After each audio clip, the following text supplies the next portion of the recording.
What's up guys, I hope you are doing well. I am Veer, welcome to stellar family. ये देखिए कितनी शानदार बात यहाँ पर बोली गई है। बोला गया है कि जो गुजर गया है उसे पीछे मुड़कर मत देखो, वरना जो आगे मिलने वाला है ना उसको भी खो दोगे। मैक्सिमम आप लोगों को लाइफ में एक अपना रूल बना लेना चाहिए कि अपनी जिंदगी जो आप लोगों को जीनी है, जो टाइम आप लोगों को जीना है, उसमें से आप लोग 5% जो है वो पास्ट में जियो, 5% जो है वो फ्यूचर में जियो, बाकी का 90% जो है वो आप लोगों को प्रेजेंट में जीना पड़ेगा अगर अपनी लाइफ को एक सही डायरेक्शन आप लोग देना चाहते हैं। अगर ये बैलेंस बिगड़ना स्टार्ट होगा, आप लोगों ने पास्ट में जीना स्टार्ट कर दिया, यार ऐसा मेरी जिंदगी में क्यों हो गया, यार ये इंसान मुझे छोड़ के क्यों चला गया, यार इस पेपर में फेल कैसे हो गया, अगर 24 घंटे उन्हीं दुनिया में घूमते रहोगे तो आगे कभी बढ़ ही नहीं पाओगे। और अगर ज्यादा फ्यूचर में रहोगे कि यार आगे ना बिल्कुल ऐसा हो जाएगा वैसा हो जाएगा, 24 घंटे उनमें रहोगे तो प्रेजेंट में काम नहीं कर पाओगे। अगर रिजल्ट अच्छा लेके आना है तो प्रेजेंट में जीना सीखो, जो हो जिस टाइम पर जहां पर उसको चेंज करने की कोशिश करो, अपने आप लोगों का फ्यूचर चेंज होना स्टार्ट हो जाएगा। और पास्ट जो चला गया है उसको चेंज करने की कोई जरूरत ही नहीं है, उसके ऊपर क्यों अपना टाइम वेस्ट करना। तो टाइम को वेस्ट करने से अच्छा है कि टाइम को इन्वेस्ट करना सीखो, और एक बार इन्वेस्ट करना सीख गए तो जिंदगी जो है आप लोगों की एक ऐसी डायरेक्शन पकड़ेगी, आप लोगों ने सोचा भी नहीं होगा कि क्या यार रियलिटी में ये मैं ही कर रहा हूं या कर रही हूं। तो ये आप लोग एक बार इंप्लीमेंट कर देखिए, 90% जीना स्टार्ट कीजिए प्रेजेंट में, फिर देखिए जिंदगी कैसे बदलती है। आज का जो आप लोग का जो मैप बेस्ड क्वेश्चन है, यहाँ पर तिमोर से जाकर मैप में नहीं हारेगा, कहां पर ये लोकेटेड है, बाकी काफी कुछ शानदार डिस्कस करेंगे आज के द हिंदू न्यूज़पेपर में। आइए एक बार ओवरव्यू देख लेते हैं यहाँ पर क्या क्या हम लोग को डिस्कस करना है। इसी के साथ में जितने भी लेक्चर है सारी की पीडीएफ मैंने इकट्ठी यहाँ पर प्रोवाइड करा दी है, और इसी के साथ में जो एथिक्स से रिलेटेड क्वेश्चन होता है वो भी आप लोगों का पोस्ट किया गया था, तो कई सारे बच्चों के द्वारा काफी अच्छे से अटेम्प्ट किया गया। वीक में कम से कम आप लोग इस तरीके का एक क्वेश्चन तो मिनिमम अटेम्प्ट कीजिए, हालांकि मैं आप लोगों को वीक में 1-2 जरूर देता रहता हूं। तो इस तरीके से जितने भी क्वेश्चन मैं प्रोवाइड कराता हूं, मैं चाहता हूं कि आप लोग उनको ढंग से अटेम्प्ट कीजिए ताकि एग्जाम में आप लोग बैठे तो कंफर्टेबल फील करें। और जो निबंध दिया था वो भी काफी बच्चों ने काफी अच्छे से अटेम्प्ट किया गया, तो वो भी आप लोग इसी तरीके से कंटिन्यू रखिए। ये वाला आर्टिकल यहाँ पर, ये वाला आर्टिकल और ये वाला आर्टिकल, ये यूएसए के इलेक्शन के बारे में यहाँ पर बात कर रहे हैं। तो इसमें कहीं पर जो यूएसए के इलेक्शन कमीशन और हमारी कंट्री के इलेक्शन कमीशन उसको कंपेयर किया गया, कहीं पर यहाँ पर जो डोनाल्ड ट्रंप है और जो बाइडन है उनको कंपेयर किया गया, और कुछ ऐसा एरिया है जहां पर इंडिया के रिलेशन कैसे रहने वाले हैं और किस तरीके से यूएसए आगे देखने वाला है वो बताया गया है। तो सारे आर्टिकलों को कंबाइन करके डिस्कस करूंगा तो एक ओवरव्यू आप लोगों को मिलेगा। और मैंने आप लोगों को बताया था कि फ्यूचर में ऐसे कई सारे आर्टिकल आने वाले हैं जिससे कि आप लोगों को पता चलेगा, एक एक्सपेक्टेशन लगाई जाएगी कि आगे कैसे हमारे रिलेशन यूएसए के साथ में रहने वाले हैं, तो उसके बारे में बात किया गया। तो इसको हम लोग जानेंगे डिटेल में। इसी के साथ में यहां पर क्लाइमेट चेंज के बारे में जब हम लोग बात करते हैं तो हम लोग इकोनॉमी पर ज्यादा फोकस करते हैं, ग्रोथ पर ज्यादा फोकस करते हैं। तो इन्होंने बोला है कि इकोनॉमी और ग्रोथ को छोड़कर ग्रीन पर ज्यादा फोकस करो, यानी कि एनवायरमेंट को सुधारना है तो ग्रीन एरिया पर ज्यादा फोकस करो, वो ज्यादा अच्छा रहेगा।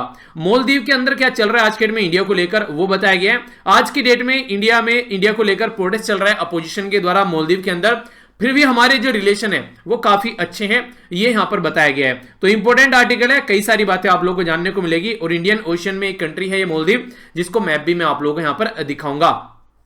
आज है यहां पर, ये है मंडे को ये लेटर आता है, हालांकि यहां पर ये एडिटर को लेटर लिखते हैं, उनका रिप्लाई करते हैं। पर एक इंपॉर्टेंट टॉपिक यहां पर आप लोगों को देखने को मिलेगा, एक टर्म बोल सकते हो उसको या फिर टॉपिक बोल सकते हो छोटा सा, जो मैं यहां पर डिस्कस करने वाला हूं, जो एग्जाम में भी कई बार आप लोगों का पूछ लिया जाता है, तो इसके ऊपर हम लोग नजर डालेंगे। यहां पर जो बात बोली गई है, बात बोली गई कि जो बोल दिया वो कम से कम करो फिर, यानी कि वॉक द टॉक। हमारी कंट्री में पेंडेमिक के टाइम पर कई सारी पॉलिसीज लाई गई, कई सारी बातें बोली गई, यहां पर बातें बोलकर छोड़ दी गई हैं, उनको इंप्लीमेंट नहीं किया गया हमारी सेंट्रल गवर्नमेंट के द्वारा।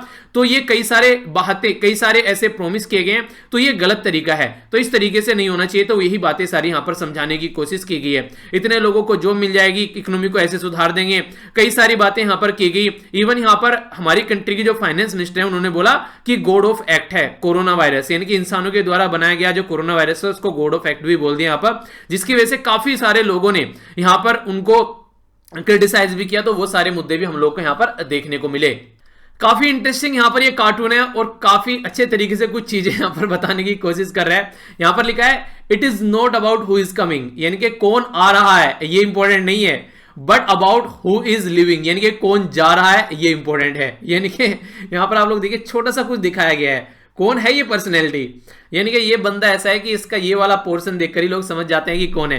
तो यहां पर कौन आ रहा है, कौन जा रहा है, किसके बारे में बात की जा रही है, ये बताइए आप लोग, और 40 से 50 शब्द में इसको एक्सप्लेन करने की कोशिश कीजिएगा।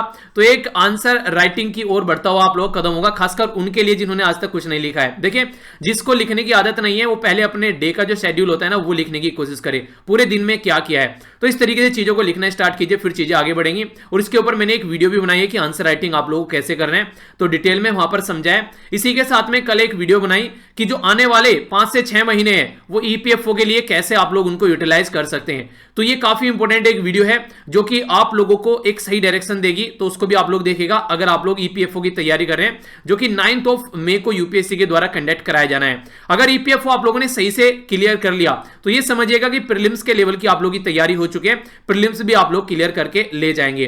तो ये सारी चीजें आप लोग साथ में लेकर चल सकते हैं ताकि आप लोग आसानी से कंफर्ट जोन में रहें। ठीक है, तो इसके बारे में जरूर लिखिएगा जो आप लोगों से पूछा गया है। ओके, आगे बढ़ते हैं। सबसे पहले एग्जाम के पॉइंट ऑफ से यहां पर जो आर्टिकल लिखा गया है इसमें बात की जा रही है। यहां पर बोला गया कि पोस्ट कोविड-19 जो दुनिया है यानी कि पूरा वर्ल्ड जो है उसको यहां पर इंश्योर करना चाहिए कि जो जीडीपी के अंदर जो ग्रोथ है, ठीक है, ग्रोथ को हटाकर यहां पर इसको ग्रीन कर देना चाहिए। यानी कि एक तरीके से ये नहीं कहते कि हाँ इतनी ग्रोथ हो गई, इतनी ग्रोथ हो गई है, वो सारी चीजें हो गई हैं, तो उसके ऊपर फोकस न देकर ये देखिए कितना ग्रीन कवर हो गया है, ताकि हम लोग जो आने वाले टाइम में दिक्कतें हैं, प्रॉब्लम है, उनका सोल्यूशन निकाल सकें। तो ये बताया गया, तो इसके ऊपर आप लोग कमेंट करना है।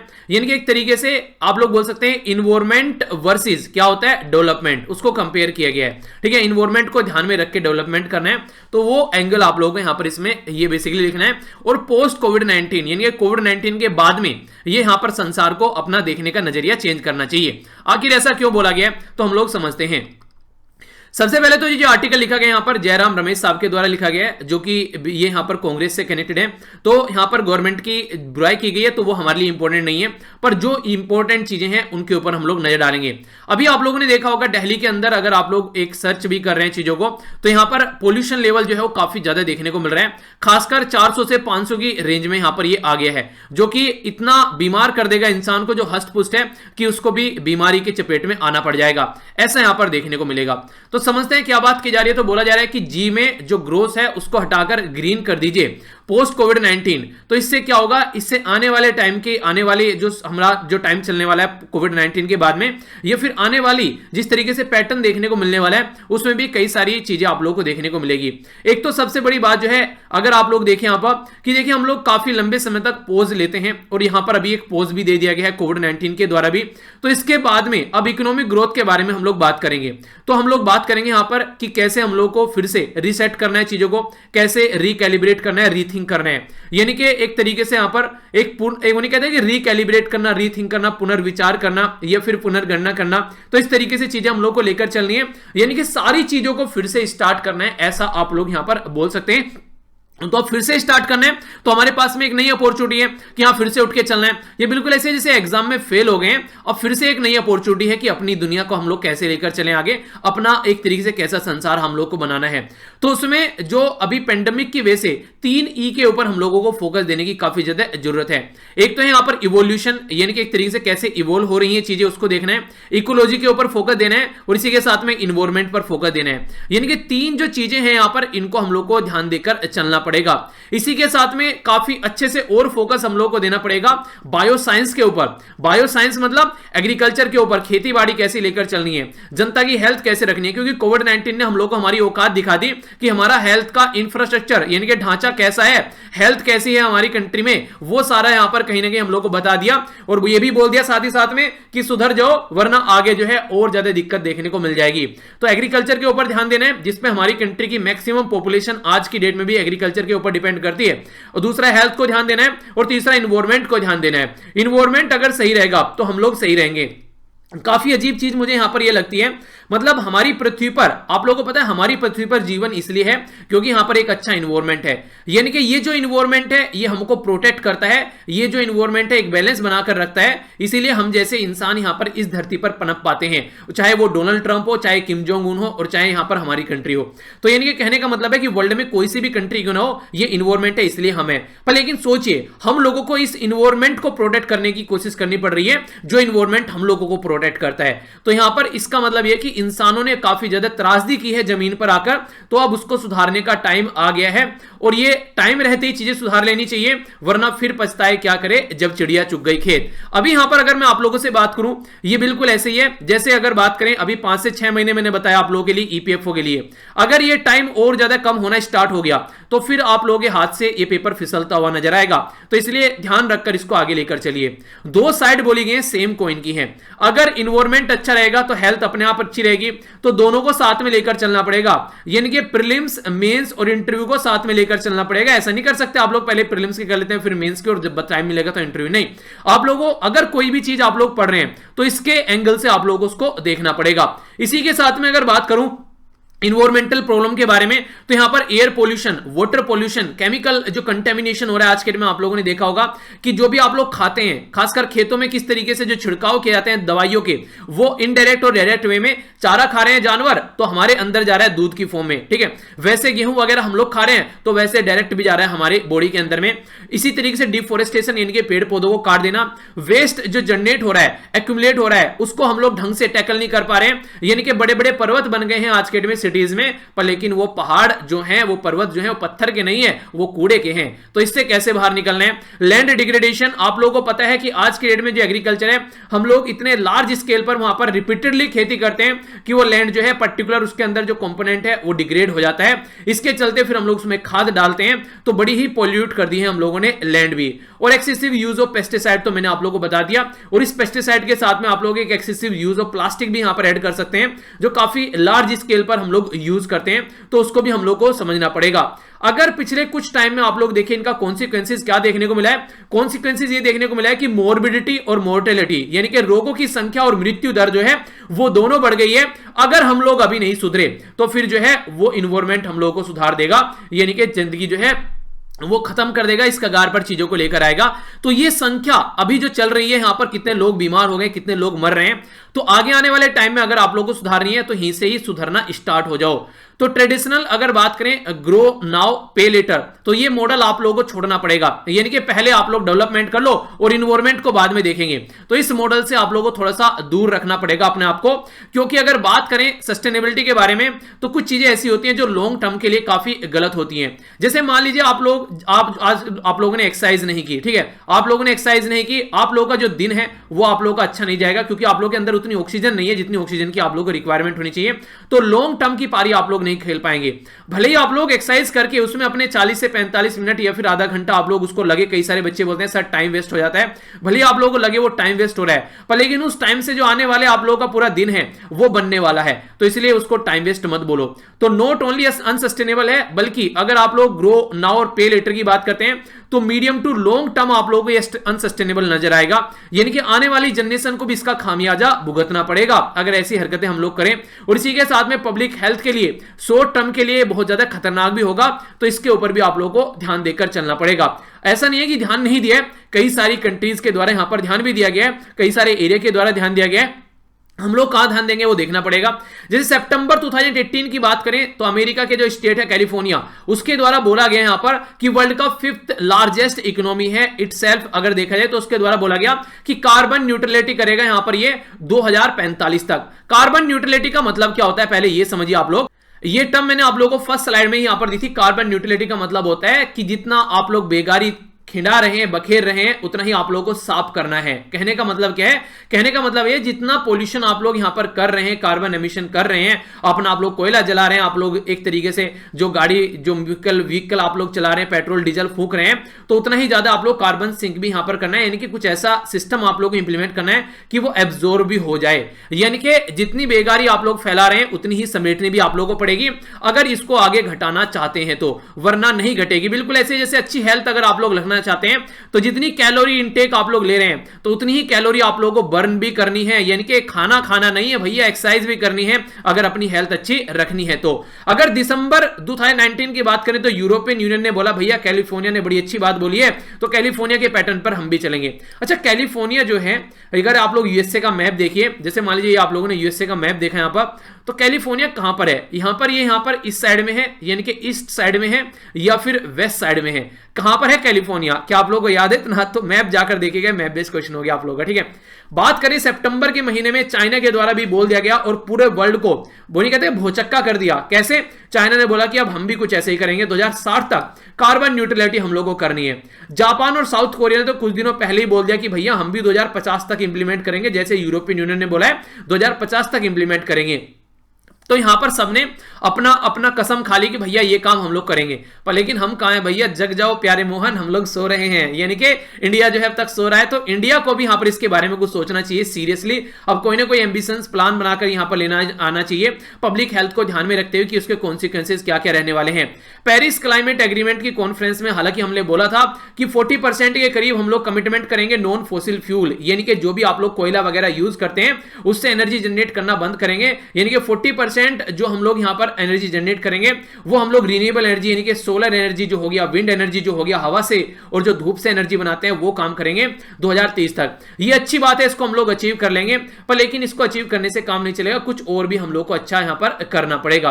पोस्ट कोविड-19 एक अपॉर्चुनिटी यहां पर दे रहा है कि फिर से हम लोग अपना स्विच जो गियर लगाएं अच्छे से, एक तरीके से जो हम लोग फालतू की चीज अब तक फॉलो कर रहे थे उनको ध्यान में रखते हुए हम लोग चलें। एक तरीके से कहीं ना कहीं इन्वायरमेंट और जो हमारे, आप लोग बात करिए अगर इन्वायरमेंट में और खासकर अगर बात करें डेवलपमेंट में या फिर इन्वायरमेंट में और इकोनॉमी में अगर आप लोग बात करें तो इनको आप लोग को अंडरस्टैंड करना पड़ेगा, एक बैलेंस लाना पड़ेगा। इकोनॉमिक ग्रोथ जो है वो इकोलॉजिकल सस्टेनेबिलिटी के साथ में आनी चाहिए। ये नहीं कि इकोनॉमिक ग्रोथ चल रही है बस इकोलॉजिकल सस्टेनेबिलिटी जो है वो साइड में रख दी गई है। तो यानी कि जी में आप लोगों को ग्रोथ के साथ में यहां पर ग्रीन से रिप्लेस कर देना चाहिए अगर आप लोग रियलिटी में कुछ सुधारना चाहते हैं तो पूरा काफी शानदार एक इंपॉर्टेंट आर्टिकल था यहां पर ये।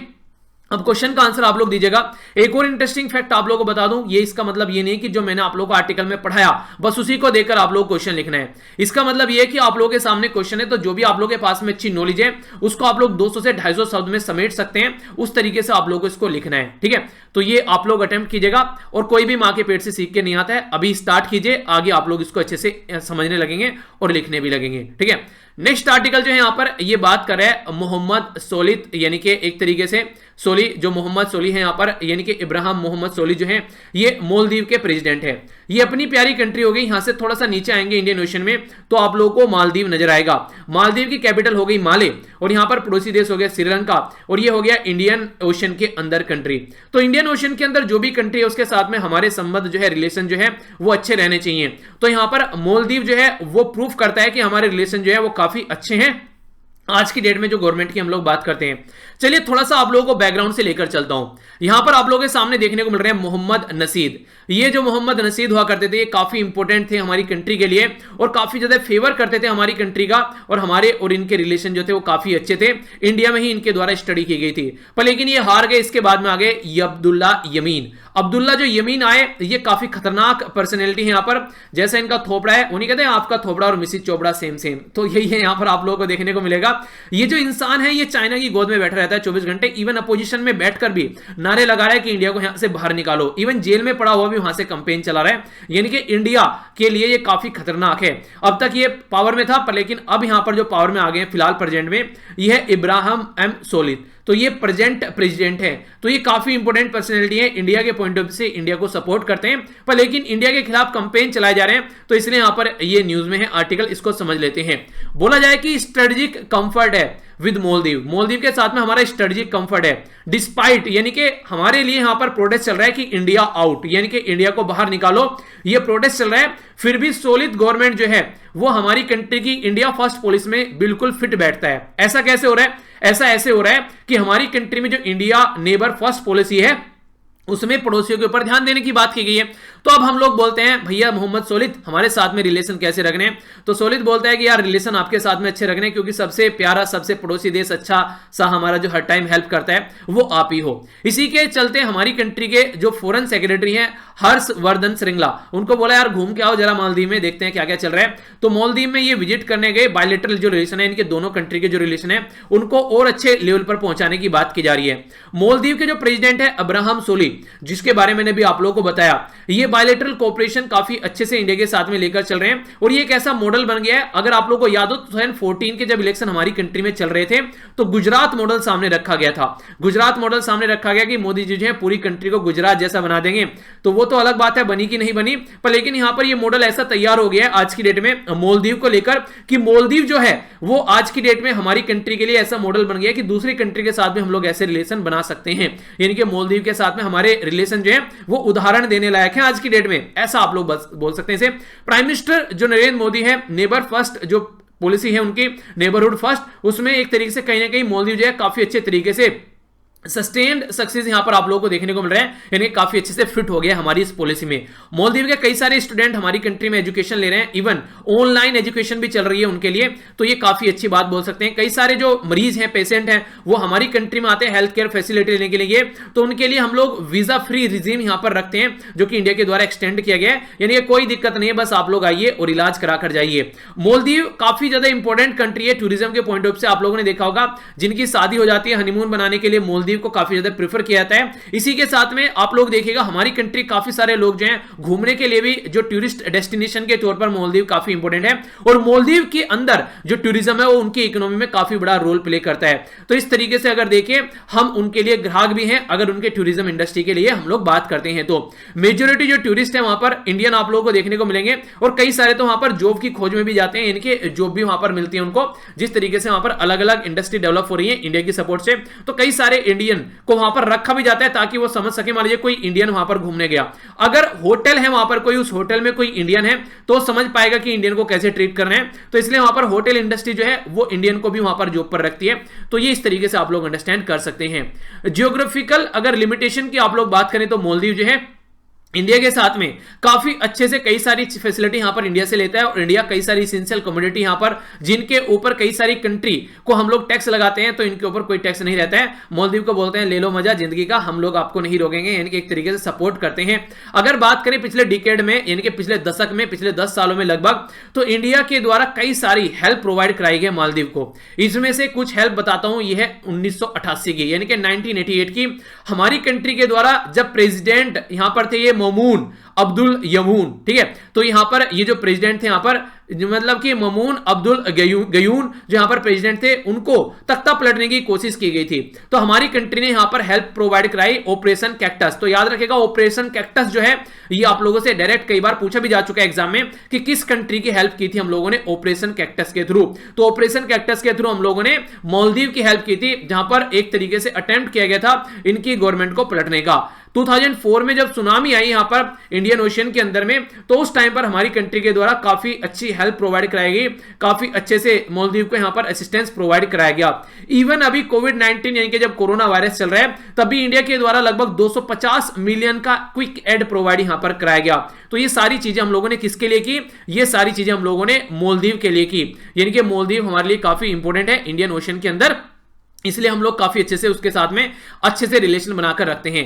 इंडिया मेडिकल सप्लाई करता है काफी मालदीव को, इसी के साथ में न्यू कार्गो फेरी यहां पर देखने को मिली, और open air travel bubble. Open air travel bubble का मतलब होता है कि कुछ कंट्री को हम लोगों को अलाउ कर देना कि क्रॉस बॉर्डर आप लोग आ सकते हैं, जल्दी से जल्दी उनको एक तरीके से कुछ स्पेस प्रोवाइड कराना कि हाँ ये कंट्री है, बस इनके लिए हम लोगों ने चीजें ओपन की है। तो ये फर्स्ट सच आप लोगों को साउथ एशिया में देखने को मिलेगा जिसमें मालदीव को यहां पर इंक्लूड किया गया है, और इसी के साथ में कई सारी चीजों की और यहां पर हम लोगों ने एक तरीके से हेल्प करने की बात की है।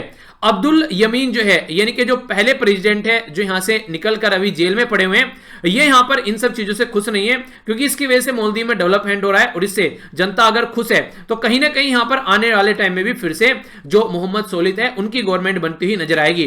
तो हालांकि हम लोगों ने देखिए कोई भेदभाव नहीं किया है, जैसे मम्मी पापा होते हैं बच्चों में भेदभाव नहीं करते हैं, हमने भी भेदभाव नहीं किया यहां पर, यमीन हो चाहे सोलिद हो, हम लोगों ने इनकी हेल्प की जब इन्होंने पुकारा है, ठीक है।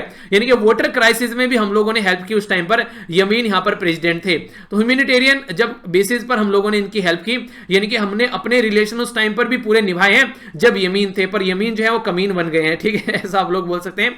यमीन जो कैंप है यहां पर ये बोल रहा है कि इंडिया आउट, यानी कि इंडिया को बाहर निकालो, और काफी ज्यादा प्रोटेस्ट यहां पर एक तरीके से कर रहा है क्योंकि इंडिया जो है वो मैसिव डेवलपमेंट यहां पर कर रहा है, फिजिकल, सोशल और कम्युनिटी इंफ्रास्ट्रक्चर को डेवलप कर रहा है। तो यमीन भाई साहब यहां पर ये बोल रहे हैं कि आज की डेट में आप लोगों को यहां पर इंडिया पर विश्वास नहीं करना चाहिए, अपने फायदे के लिए यहां पर ये काम कर रहे हैं। यानी कि यही बात हो गई कि सामने वाले का फायदा नहीं होना चाहिए, पर तुम्हारा नुकसान हो जाए। यानी कि चाइना पसंद आता है इनको, जो अपने ही लोग लेकर आता है काम करने के लिए भी, तो ऐसे के साथ में ऐसी चीजें ठीक रहती हैं। अगर बात करें प्रेसिडेंट सोलित के बारे में, तो यहां पर जो प्रेसिडेंट सोलित हैं उनको गिफ्ट भी दिया गया यहां पर हेलीकॉप्टर, इसी के साथ में ऑपरेशन मिलिट्री पर्सनल भी यहां पर दिए गए सोलित साहब को, ताकि चीजें जो है वो सही डायरेक्शन में चल सके।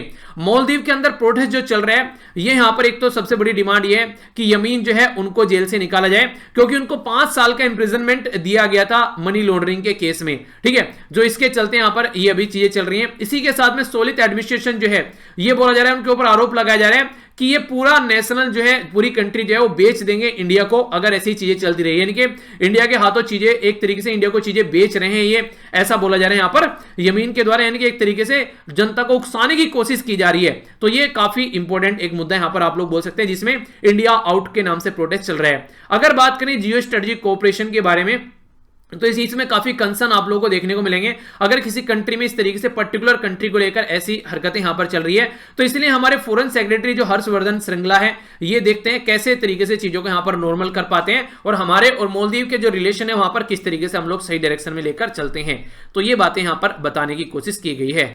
आइए अब आप लोगों के फेवरेट आर्टिकल की ओर चलते हैं। ये हैं चचा डोनाल्ड ट्रंप साहब, जो कि चले गए हैं। अब आप लोगों के लिए एक कॉमेडी जो है वो कम हो गई है, कॉमेडियन, अब थोड़े सीरियस कैंडिडेट आप लोग यहां पर ग्राउंड पर देखने को मिलेंगे। यानी कि डोनाल्ड ट्रंप साहब जो है जो हार गए हैं, और इनके लिए काफी इंटरेस्टिंग चीज यहां पर बोली गई है। सबसे पहले तो ये बता दूं, जैसे हमारी कंट्री में 2 पॉलिटिकल पार्टी है, कांग्रेस और बीजेपी, ऐसे यहां पर 2 पॉलिटिकल पार्टी आप लोगों को देखने को मिलेगी, जिसमें एक साइड में आप लोगों को यहां पर रिपब्लिकन और दूसरी साइड में आप लोगों को डेमोक्रेट देखने को मिलते हैं, जो मेन पॉलिटिकल पार्टी है, ठीक है। जो अभी जीत कर आए हैं यहां पर, ये डेमोक्रेट हैं, यानी कि डेमोक्रेटिक पार्टी से हैं, और यहां पर ये रिपब्लिकन पार्टी से थे डोनाल्ड ट्रंप।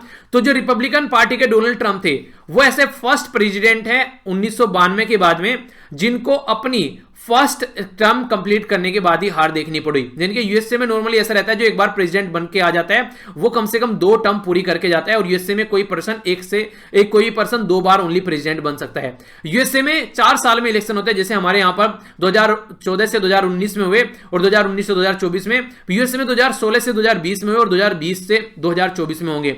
तो यहां पर एक तरीके से ये बात बताई जा रही है कि फर्स्ट प्रेसिडेंट है यहां पर 1992 से, जो यहां पर छोड़कर जा रहे हैं। थर्ड इलेक्टेड प्रेसिडेंट है यहां पर वर्ल्ड वॉर 2 के बाद से, जिनको यहां पर अपनी जो फर्स्ट पारी खेलने के बाद ही ग्राउंड से बाहर जाना पड़ा, और ओनली 11th प्रेसिडेंट है यहां पर यूएसए की हिस्ट्री में, जो कि यहां पर री इलेक्शन की बिड में हार गए। यानी कि कहने का मतलब यहां पर यह डोनाल्ड ट्रंप साहब की बेइज्जती की जा रही है, ऐसा आप लोग बोल सकते हैं। पर लेकिन आने वाली जो पॉलिसी है यूएसए के अंदर में, अब वो कैसे रहने वाली है, क्या उसमें कोई पर्सनलाइज टच रहने वाला है? जैसे डोनाल्ड ट्रंप साहब जो है ट्विटर पर ट्वीट कर सो जाते थे, सुबह देख लेंगे भैया ये करना है तुमको, यानी कि इनका आधे से ज्यादा एडमिनिस्ट्रेशन जो था वो ट्विटर से चलता था। अब देखते हैं कि जो बाइडेन साहब जो है उनका एडमिनिस्ट्रेशन कैसे चलेगा। हालांकि ये सीरियस कैंडिडेट है, ये थोड़ा सा चीजों को ढंग से लेकर चलेंगे तो वो चीजें आप लोगों को देखने को मिलेगी। पर लेकिन हमारे लिए मुद्दा ये नहीं है कि यहां पर क्या हो रहा है अभी फिलहाल, मुद्दा हमारा ये है कि हमारा इंडिया के लिए इनका क्या रेस्पॉन्स रहने वाला है। तो यहां पर वो थोड़ा सा मिक्स रेस्पॉन्स आप लोगों को देखने को मिलेगा, यानी कि मिक्स वेज देखने को मिलेगी, कहीं पर आलू भी मिलेंगे और कहीं पर पनीर भी मिलेगा। तो इसलिए थोड़ा सा देखकर आगे चलना पड़ेगा, क्योंकि इंडिया को प्रिपेयर रहना पड़ेगा अब आने वाले टाइम के लिए यूएसए के साथ में कैसे रिलेशन लेके चलने हैं। आखिर ऐसा क्यों बोल रहा हूं? ऐसा इसलिए बोल रहा हूं क्योंकि हमारी कंट्री में जो मोदी जी हैं, यानी कि जो हमारे मोदी जी हैं, उनके द्वारा काफी अच्छी अच्छी हरकतें की गई मोदी ताऊ जी के द्वारा। उनके द्वारा सोचा गया था कि डोनाल्ड ट्रंप ही जीत कर आएंगे, तो इसलिए उन्होंने ह्यूस्टन में जाकर पूरा प्रचार किया और अहमदाबाद में भी डोनाल्ड ट्रंप को बुला लिया। तो ये समझकर चल रही थी हमारी गवर्नमेंट कि जीत कर आएंगे डोनाल्ड ट्रंप ही। इसी के साथ में इलेक्शन से जस्ट 1-2 दिन पहले यहां पर आप लोगों को देखने को मिला 2+2 की वार्ता देखने को मिली। तो ये तीसरी 2+2 की वार्ता थी इंडिया और यूएसए के बीच में। तो पहली कहां पर हुई? पहली हुई इंडिया के अंदर, दूसरी यूएसए के अंदर, तीसरी फिर से इंडिया के अंदर। तो यहां पर किसी पॉलिटिकल पार्टी को इतना ज्यादा सपोर्ट करना, तो ये कहीं ना कहीं अगर दूसरा जीत कर आएगा तो वो तो उनका हिसाब लेगा ही लेगा। तो इसलिए आने वाले टाइम में और ज्यादा चीजें हमको देखने को मिलेंगी। तो न्यू दिल्ली को मिक्स वेज एक्सपेक्ट करनी चाहिए, कहीं पनीर तो कहीं आलू मिलेंगे देखने को, ऐसा आप लोग बोल सकते हैं। अगर बात करें जो बाइडेन के बारे में, जो बाइडेन जो है यहां पर ये इंडिया और यूएसए के रिलेशन को काफी इंपॉर्टेंस देते हैं और इसको सपोर्ट भी करते हैं। तो अगर फॉरेन पॉलिसी जो रहेंगी चलेंगी वो एक अच्छी फॉरेन पॉलिसी निकल कर आएंगी, अंडरस्टैंड करने वाली फॉरेन पॉलिसी होंगी और स्ट्रेटेजिक फॉरेन पॉलिसी होंगी, जो कि फ्यूचर के पॉइंट ऑफ से भी दोनों कंट्री के बीच में अच्छे रिलेशन लेकर चलेगी। यानी कि कहने का मतलब यहां पर यह है कि समझदार इंसान बैठा है गद्दी पर तो चीजों को अच्छे से लेकर चलेगा। हालांकि ऐसा नहीं है कि आते ही पहले फॉरेन पॉलिसी में लग जाएगा ये बंदा, क्योंकि पहले आप लोगों को पता है कोविड-19 में यूएसए टॉप पर चल रहा है, यानी कि बर्बाद हो चुके हैं, इतने सारे लार्ज स्केल पर यहां पर केस फैल चुके हैं। तो पहले तो उसको यहां पर सॉल्यूशन निकालेगा। दूसरा, काफी ज्यादा पोलराइजेशन सोसाइटी के अंदर देखने को मिल रहा है, पॉलिटिक्स भी यहां पर डिवाइडेड है, लोग भी डिवाइडेड है, कुछ डोनाल्ड ट्रंप को चाहते हैं तो कुछ यहां पर जो बाइडेन को चाहते हैं, तो उनको भी थोड़ा सा यहां पर एक शांत माहौल बनाना है और कंट्री को एक सही डायरेक्शन देनी है। यानी कि पहले घर गृहस्थी संभाल लो भैया, बाहर की चीजें बाद में देख लेंगे, तो पहले घर को संभालो तभी चीजें आगे बाहर की आप लोग सही कर पाओगे। इस तरीके का माहौल बनाकर इनके द्वारा चला जाएगा। ये तो क्लियर है कि जो ट्रंप के द्वारा हरकतें की गई हैं उनको बहुत सारी हरकतों को ये सही करने वाले हैं या फिर बोलो उनको रिवर्स करने वाले हैं। उसमें क्या क्या है, पेरिस क्लाइमेट एग्रीमेंट 2015 में साइन किया गया था, डोनाल्ड ट्रंप ने बोला बाहर निकल जाए, तो बाहर भी निकले अभी यहां पर ये, क्योंकि ये एक ऐसी चीज है यहां पर भूल भुलैया की चीज जैसी है, यहां पर इनकी एक बार घुस जाओगे तो आसानी से नहीं निकल पाओगे। तो बोला गया कि लगभग 4 साल लगेंगे बाहर निकलने में, तो 4 साल तो भैया हमारा पूरा टाइम पीरियड ही रहने वाला है। तो डोनाल्ड ट्रंप चले गए, तो जैसे ही वो बाहर निकले अब फिर से यहां पर इसमें एंट्री मार लेंगे यूएसए। तो काफी यहां पर इंपॉर्टेंट है कि यूएसए जो है फिर से जो यहां पर इसके अंदर आएगा तो हमारी कंट्री को एनर्जी ट्रांसफॉर्मेशन में भी फायदा देखने को मिलेगा, क्योंकि हमारी कंट्री में भी काफी ज्यादा इन्वेस्टमेंट इससे आता हुआ नजर आएगा। ईरान न्यूक्लियर डील से डोनाल्ड ट्रंप बाहर निकल गए थे, ये भी 2015 में साइन की गई थी। ईरान न्यूक्लियर डील जो है इसमें बराक ओबामा के द्वारा साइन किया गया था कि ईरान के साथ में जो हॉस्टाइल नेचर है, यानी कि जो ईरान के साथ में कुत्ता बिल्ली वाली इनकी लड़ाई लगी रहती है एक दूसरे के साथ में, उसको थोड़ा कम किया जाएगा और सही डायरेक्शन में लेकर चलेंगे। तो ये भी एक इंपॉर्टेंट मुद्दा होगा यहां पर। इसी के साथ में अगर बात करें अफगानिस्तान के साथ में जो पॉलिसी है वो तो देखिए कम ही चेंज होगी, जैसी चल रही है लगभग ऐसी चलेगी, क्योंकि जो बाइडेन साहब जो है वो भी कहीं ना कहीं अफगान से निकलना चाहते थे और वो भी इस तरीके से चीजों को आगे लेकर चलेंगे जैसे डोनाल्ड ट्रंप लेकर चले थे। हाँ, पर ऐसा नहीं है कि जैसे वो लेकर चल रहे थे, इनका जो एग्जिट है यहां से वो एक प्रॉपर होगा, चीजों को संभालकर आगे लेकर चलने का होगा। ऐसा नहीं कि डोनाल्ड ट्रंप वाले पैटर्न में चलेंगे। चाइना को लेकर जिस तरीके से डोनाल्ड ट्रंप खुलेआम गरियाते थे एक तरीके से चाइना को, और यहां पर अभी रिसेंटली 2+2 डायलॉग जब चल रहा था तो उसमें भी जो यहां पर जो इनके जो एक तरीके से रिप्रेजेंटेटिव थे उन्होंने भी खुलकर बोला कि चाइना को एक तरीके से हम लोग सीधा कर देंगे, ये कर देंगे, वो कर देंगे, चाइना को टक्कर देनी है। क्वाड ग्रुप में भी यहां पर, जिसमें क्वाड ग्रुप में कौन कौन कंट्री है, क्वाड ग्रुप के, तो अब तो याद होगा, अब तो रट गया होगा, क्वाड ग्रुप में कौन कौन कंट्री है बताइए। इन चारों कंट्री के द्वारा भी यहां पर क्वाड ग्रुप में यहां पर बेसिकली चाइना को यहां पर टैकल करने की बात की गई बार बार यूएसए के द्वारा। हालांकि इंडिया ने वहां पर थोड़ी सी समझदारी समझी और इंडिया ने वहां पर उसको उस तरीके से सपोर्ट नहीं किया। तो इस तरीके से यहां पर कई सारे एरिया आप लोगों को देखने को मिलने वाले हैं कि ये किस तरीके से आगे चीजें बढ़ने वाली है। पर लेकिन कुछ चीजें अच्छी हैं तो कुछ बुरी होने वाली है, जैसे कि ह्यूमन राइट को लेकर जो बाइडेन जो है वो काफी ज्यादा हमारी कंट्री को लेकर एग्रेसिव है। जम्मू कश्मीर में जो माहौल बना पिछले कुछ टाइम में आर्टिकल 370 में चेंज किया गया, उसको लेकर भी काफी ज्यादा एग्रेसिव है। सिटीजनशिप अमेंडमेंट एक्ट को लेकर हमारी कंट्री में जो चेंज किए गए, खासकर पर्टिकुलर रिलीजन को लेकर जो चीजें की गई, उसके चलते भी कई बार ये हमारी कंट्री से डिसअपॉइंटेड है। यानी कि एक तरीके से हमारी कंट्री जो है इस पर्टिकुलर एरिया में सही काम नहीं कर रही है। तो अब देखना यहां पर यह है कि ये जो हंसी मजाक है क्या यहां पर भी हम लोग बैलेंस बना पाते हैं, तो ये काफी बड़ा मुद्दा यहां पर देखने को मिलेगा। पाकिस्तान को लेकर जो बाइडेन साहब जो हैं वो एक अच्छे लेवल पर लेकर चलेंगे, क्योंकि उनको पता है अफगानिस्तान से अगर शांति में निकलना है तो पाकिस्तान का साथ चाहिए, और इसी तरीके से पाकिस्तान को साथ में लेकर चलना है तो चाइना के साथ में भी थोड़ा नॉर्मल रिलेशन बनाकर चलने पड़ेंगे। तो हालांकि चाइना के फेवर में नहीं है यहां पर आज के में यूएसए के सेंटीमेंट, तो उसके चलते आप लोग देखते हैं कि कंडीशन ऐसी रहेगी कि इंडिया जो है यहां पर इंडिया के साथ खड़े हुए मिलेंगे जब चाइना की बात करते हैं। पर लेकिन फिर भी डोनाल्ड ट्रंप के तरीके से नहीं, थोड़ा सा नॉर्मल तरीके से चीजें आप लोगों को होती नजर आएंगी। तो क्या यहां पर होगा तो वो आने वाले टाइम में आप लोगों को देखने को मिल जाएगा। आगे अगर बात करूं यहां पर यूएसए के जो ट्रेडिशनल ट्रांस अटलांटिक और ट्रांस पैसिफिक जो अलायंस है यहां पर, जिसमें से डोनाल्ड ट्रंप ने इंटरेस्ट दिखाना बंद कर दिया, तो वहां पर भी चीजें आप लोगों को नॉर्मल होती नजर आएगी। जनरलाइज सिस्टम ऑफ प्रेफरेंस, जिसमें से डोनाल्ड ट्रंप एक तरीके से उन्हें कहते हैं यकायक निकल गए, यानी कि समझ में नहीं आया हम लोगों को क्या हो गया। पता चला तो यार डोनाल्ड ट्रंप तो ट्वीट करके सो गए थे कि जीएसपी यानी कि जनरलाइज सिस्टम प्रेफरेंस से इंडिया को बाहर निकालो। यहां पर होता क्या है, यहां पर ये होता है कि हमारी कंट्री के प्रोडक्ट अगर यूएसए में ले जाकर बेचे जाएंगे तो उन पर टैक्स नहीं लगेगा, तो इससे हमारी कंट्री के प्रोडक्ट जो है वो मार्केट में खरीदे जाएंगे क्योंकि सस्ते रहेंगे और अच्छे प्रोडक्ट रहेंगे। तो इसको जनरलाइज सिस्टम प्रेफरेंस को अगर हटा देते हैं तो हमारी कंट्री के जो प्रोडक्ट हैं वो भी दूसरे प्रोडक्ट के जैसे ही वहां पर ट्रीट किए जाएंगे और वो महंगे बेचे जाएंगे, उनके ऊपर टैक्स लगेगा। तो इसके चलते हमारी कंट्री की जो एक तरीके से एक्सपोर्ट है वो काफी कम हो जाएगा। तो ये कम काम किया गया डोनाल्ड ट्रंप ने। तो ऐसा कोई सडन मूव आप लोगों को नहीं देखने को मिलेगा, कैलकुलेटेड डिसीजन यहां पर निकल कर आएंगे। तो ये एक अच्छी बात आप लोग यहां पर बोल सकते हैं। न्यू दिल्ली को प्रिपेयर करना चाहिए कि कैसे एडजस्ट करना है जो बाइडेन के साथ में, क्योंकि डोनाल्ड ट्रंप के इलेक्शन को भी हम लोगों ने सपोर्ट किया तो वो भी कहीं ना कहीं मन में एक तरीके से खटास तो रहती है, यार ये वही बंदा है जिसने मेरे अपोजिशन वाले को सपोर्ट किया था, तो कुछ ना कुछ तो इसके साथ गलत करना ही चाहिए। ठीक है, आगे आने वाले टाइम में डोनाल्ड ट्रंप बोल देते हैं ओनली अमेरिका फर्स्ट। तो यहां पर मल्टीलैटरल वर्ल्ड की आप लोगों को यहां पर स्थापना फिर से होती नजर आएगी।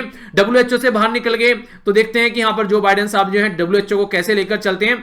तो यूएसए की जो पोजीशन है एज ए ग्लोबल लीडर, तो जो बाइडेन उसको कैसे रिस्टोर कर पाते हैं, क्योंकि जब यहां पर शेर जो है अगर वो काम करना छोड़ दे तो फिर आप लोग देखिए कि कुत्ते भी आकर राज करने लगते हैं। तो वही काम आप लोगों को देखने को मिलेगा। जब यहां पर यूएसए जगह खाली कर रहा है तो चाइना अगर वहां पर भोगने लग गया है, तो अगर चाइना को चाहते हैं कि यहां पर रिप्लेस करना है तो यहां पर जो बाइडेन साहब को जो है अपना जो एक वर्चस्व था वो यहां पर फिर से दिखाना पड़ेगा, तो तभी जाकर जो चीजें हैं वो नॉर्मल हो पाएगी। एक और इंपॉर्टेंट यहां पर पॉइंट बोला गया है, वो बोला गया कि अगर यूएसए में आज के दिन में इलेक्शन के बारे में आप लोग बात करते हैं तो वहां भी आज के दिन में भी फर्रे से इलेक्शन होते हैं। जैसे आप लोग पहले बोलते थे ना कि बैलेट पेपर भैया बक्सा उठा लिया, बक्से जो है वो कहते हैं कि कहीं पर नहर में पड़े मिले हैं, किसको चोरी कर ली, किसको आग लगा दी। तो वो चीजें आज भी देखने को मिलती है। यानी कि ये ईवीएम जो इलेक्ट्रॉनिक वोटिंग मशीन है वो ये यूज नहीं करते हैं, बैलेट पेपर यूज करते हैं आज की डेट में भी। ये मानते हैं कि कुछ हैक वैक करके यहां पर कुछ उसके साथ में गलती की जा सकती है। तो आज की डेट में भी इनका जो इलेक्शन कमीशन ऑफ इंडिया है उसके हाथ, sorry election commission of USA जो है उसके हाथ में इतनी पावर नहीं है जितनी हमारे जो इलेक्शन कमीशन ऑफ इंडिया के हाथ में है। आप लोगों ने देखा होगा यूएसए के सारे इलेक्शन चले गए पर इनका इलेक्शन कमीशन जो है वो न्यूज में नहीं था। हमारी कंट्री का इलेक्शन कमीशन जो है वो जरा जरा सी चीज में आप लोगों को न्यूज में नजर आएगा। तो यानी कि हमारी कंट्री में जो इलेक्शन कमीशन ऑफ इंडिया है वो एक ज्यादा पावरफुल बॉडी है एज कंपेयर टू अगर यूएसए के साथ में आप लोग कंपेयर करते हैं तो ये भी एक अच्छी बात है। हमारी कंट्री में डेमोक्रेटिक जो ट्रांजिशन है वो भी काफी आसानी से देखने को मिल जाता है। तो ये कुछ बातें हैं, कुछ मुद्दे हैं जो आप लोग याद रखिएगा, खट्टी मीठी कुछ बातें, छोटी छोटी मगर मोटी बातें।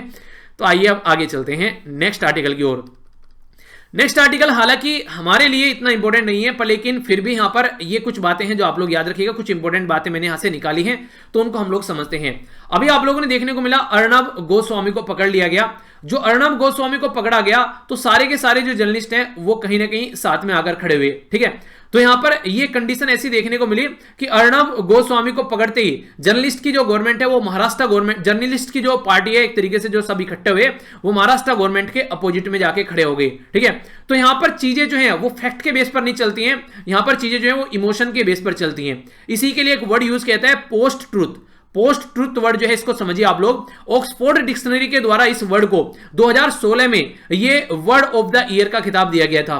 इसका मतलब क्या होता है? इसका मतलब ये होता है कि आज की डेट में अगर लोग जो है जो डिसीजन लेते हैं ना वो ज्यादा डिसीजन उनके इस पर रहते हैं कि वो कितने इमोशन हो गए हैं, उनकी इमोशनल भावनाएं कैसी हो रही हैं, इस पे नहीं रहते कि फैक्ट्स और फिगर क्या हैं। यानी कि सच्चाई के बेस पर, फैक्ट्स और फिगर के बेस पर, तर्क के बेस पर डिसीजन नहीं ले जाते हैं। डिसीजन जो लिए जाते हैं वो इमोशंस के बेस पर लिए जाते हैं। यानी कि अर्णब गोस्वामी को जेल में डाल दिया गया तो यहां पर सब जो है इकट्ठे होकर अर्णब गोस्वामी को सपोर्ट करने के लिए लग गए। ऐसा तो है नहीं अर्णब गोस्वामी पहले जर्नलिस्ट हैं जिनको जेल में डाला गया है, जिनके साथ में ऐसी गड़बड़े देखने को मिली है। इससे पहले भी कई सारे जर्नलिस्ट जो हैं उनको सताया गया है पुलिस के द्वारा, कई सारे जर्नलिस्ट की हत्या तक कर दी गई है, गोली तक मार दी गई है। उस टाइम पर ये जर्नलिस्ट कम्युनिटी कहां थी?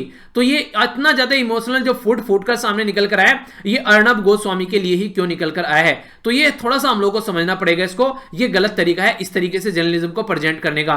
यानी कि अपनी ही कम्युनिटी में अपने कुछ लोगों को इग्नोर कर रहे हैं और जो कुछ लोग हैं उनको सपोर्ट कर रहे हैं, तो ये कहां का जर्नलिस्ट है? तो ये चीजें आप लोगों को समझनी पड़ेगी। मैं ये नहीं कह रहा हूं कि यहां पर जर्नलिस्ट अर्णब को सपोर्ट नहीं करना चाहिए था, तो राइटर ये बोले कि इनको सपोर्ट करना चाहिए पर लेकिन दूसरों को भी सपोर्ट करना चाहिए था, और भी कई सारे लोग ऐसे थे। तो मोस्ट जो जर्नलिस्ट हैं, एडिटर हैं, जो पब्लिशर हैं आज की डेट में वो डिमांड कर रहे हैं कि एक तरीके से कहीं ना कहीं हम लोग को ये चीजें साफ करनी चाहिए। एक तरीके से जो एक्सेसिव जो इंटरफेयर है गवर्नमेंट का वो हम लोग को रोकना चाहिए। यानी कि महाराष्ट्र गवर्नमेंट का एक्सेसिव इंटरफेयर इनको याद आ रहा है, बाकी और ज्यादा जहां जहां पर भी एक्सेसिव इंटरफेयर हो रहे हैं हम लोग को यूपी का इंटरफेयर याद नहीं आया जब वहां पर जो कंडीशन देखने को मिली उस लड़की के साथ में, और वहां पर ना मीडिया को किसी को जाने नहीं दिया गया, तो वहां पर कुछ समझ में नहीं आया। वहां पर इवन जर्नलिस्ट को पकड़कर जेल में भी डाला गया, तो ऐसी ऐसी हरकतें देखने को मिली, उसके ऊपर कोई आवाज नहीं उठी। तो वो सारी चीजें आखिर ऐसा दोगलापन क्यों? एंटी डिफेमेशन बिल लाया गया था 1988 में। इसका मतलब ये होता है कि किसी को डिफेम आप लोग नहीं कर सकते हैं। यानी कि अगर आज की डेट में कोई राहुल गांधी के बारे में उल्टा सीधा बोलना स्टार्ट कर दे, मोदी जी के बारे में उल्टा सीधा बोलना स्टार्ट कर दे, अरविंद केजरीवाल जी के बारे में उल्टा सीधा बोलना स्टार्ट कर दे, तो यहां पर ऐसा देखने को मिलेगा कि एक तरीके से उसके खिलाफ कोई ना कोई एक्शन लिया जा सकता है। तो यहां पर प्राइम मिनिस्टर जो राजीव गांधी थे उनके द्वारा यहां पर ये बेसिकली बिल लाया गया था, पर लेकिन ये लोकसभा में तो पास हो गया, पर इतना ज्यादा प्रोटेस्ट जर्नलिस्ट कम्युनिटी के द्वारा किया गया कि इसको इनके द्वारा एक तरीके से पास करने से रोकना पड़ा। यानी कि जर्नलिस्ट सारे एक साथ में आ गए, उनके डिफरेंस होते हुए भी वो सारे एक दूसरे के साथ में लड़ते थे कुत्ते बिल्ली की तरह, पर फिर भी एक दूसरे के साथ में आकर खड़े हो गए। तो चीजें जो है वो इमोशन में ज्यादा चल रही हैं, ना कि फैक्ट और फिगर के ऊपर ज्यादा चल रही हैं। तो फैक्ट और फिगर के ऊपर इंप्लीमेंट करिए तो ज्यादा बेटर तरीका रहेगा, ना कि इमोशन के ऊपर आप लोग चीजों को इंप्लीमेंट कर चलिए। तो ये बातें यहां पर समझाने की कोशिश की जा रही है। अब दूसरी साइड में यहां पर दूसरा भी एंगल इनके द्वारा दिखाई गई कि जितना फास्ट ट्रैक यहां पर अर्णव गोस्वामी का केस चलाया जा रहा है, आखिर दूसरे जर्नलिस्ट का केस जो है वो इतना फास्ट ट्रैक क्यों नहीं चलाया जा रहा है। तो कोर्ट को भी यहां पर जो दूसरे जर्नलिस्ट जो है जिनके केस पेंडिंग पड़े हुए उनके भी आप लोगों को यहां पर काम करना पड़ेगा। जो कमिटीज बनाई जाती हैं ऐसा कर देंगे वैसा कर देंगे, और कई सारे जर्नलिस्ट तक जान चली गई है इनकी, तो इसको आप लोग कैसे इंप्रूव करेंगे, तो ये भी आप लोगों को यहां पर सुधारना पड़ेगा। तो एक तरीके से आप लोग बोल सकते हैं बहुत सारे ऐसे उदाहरण हैं कि जर्नलिस्ट के खिलाफ कई सारे डिकेड से एक्शन लिया जा रहा है, उनकी डेथ हो रही है, तो उनको कैसे आप लोग लेकर चल रहे हैं, तो ये आप लोग समझिए और इसका भी ध्यान रखिए। यानी कि ऐसा नहीं कि पर्टिकुलर एक जर्नलिस्ट को गिरफ्तार कर लिया तो उसी के ऊपर फोकस आ गया, उसका फास्ट ट्रैक केस कर दिया, सारी चीजें उसी के बारे में चल रही हैं। बाकी जर्नलिस्ट का क्या, उनको क्या जर्नलिस्ट नहीं मानते आप लोग, तो ये चीजें आप लोग बताइए, ठीक है। तो ये बातें यहां पर समझाने की कोशिश की गई है। तो ये था आज का डिस्कशन। मैं आशा करता हूं कि आप लोगों ने इसको एंजॉय किया होगा। तो सबसे पहले हम लोगों ने यहां पर एक कोटेशन देखी, फिर हम लोगों ने यहां पर एक पर्टिकुलर मैप बेस्ड क्वेश्चन देखा, कार्टून देखा, एक ओवरव्यू हम लोगों ने देखा। इसी के साथ में यहां पर हम लोगों ने यूएसए में इलेक्शन चल रहा है, क्या क्या चीजें चल रही हैं, वो सारी चीजें हम लोगों ने जानी। नेक्स्ट काफी इंपॉर्टेंट यहां पर डिस्कशन था हमारा, जो एक क्वेश्चन भी है जो आप लोगों को अटेम्प्ट करना है। फेसबुक पर भी लिख सकते हैं और टेलीग्राम पर भी लिख सकते हैं, और वीडियो के नीचे भी आप लोग इसको लिख सकते हैं। तो सारे लिंक जो है वो आप लोग कमेंट बॉक्स में मिल जाएंगे। इसी के साथ में आप लोगों को यहां पर डिस्क्रिप्शन बॉक्स में भी चीजें मिल जाएंगी। मालदीव के साथ में क्या क्या रिलेशन है, ये सारी चीजें हम लोगों ने समझी, ये भी हम लोगों ने देखा अच्छे से। और नेक्स्ट हम लोगों ने यहां पर ये देखा जो अभी हम लोगों ने यहां पर अर्णव के बारे में बात की। तो ये था टोटल आज का सारा डिस्कशन। मैं आशा करता हूं कि आप लोगों ने इसको अच्छे से एंजॉय किया होगा, और अगर आप लोगों को इससे जरा सा भी फायदा हुआ है और यहां तक आप लोगों ने इस वीडियो को देखा है, तो अपना एक फीडबैक देकर जरूर जाइएगा, जो कि मेरे लिए काफी इंपॉर्टेंट है। और खासकर अगर यहां तक देखा है तो फीडबैक तो कम से कम मैं डिजर्व करता हूं यार, फीडबैक देकर जरूर जाया कीजिए। यानी कि आप लोग वीडियो को लाइक और शेयर कर सकते हैं अगर पसंद आया, पसंद नहीं आया तो लाइक भी नहीं करना है, शेयर भी करना है, शेयर भी नहीं करना है, और डिसलाइक करना है, और कमेंट बॉक्स में बताना है डिसलाइक क्यों किया, ताकि इसको इंप्रूव किया जा सके। सारी पीडीएफ आज तक की यहां पर आप लोगों को प्रोवाइड करा दी गई है, और वो वीडियो जरूर देखेगा कि ईपीएफओ की तैयारी आप लोगों को कैसे करनी है। बाकी ट्विटर, इंस्टाग्राम और फेसबुक पर भी कनेक्ट रह सकते हैं, सारे लिंक वीडियो के नीचे मिल जाएंगे। तो मिलता हूं नेक्स्ट लेक्चर में। बड़ों को नमस्ते, छोटों को प्यार, छोटी सी लाइफ एंजॉय करो यार। तब तक के लिए जय हिंद।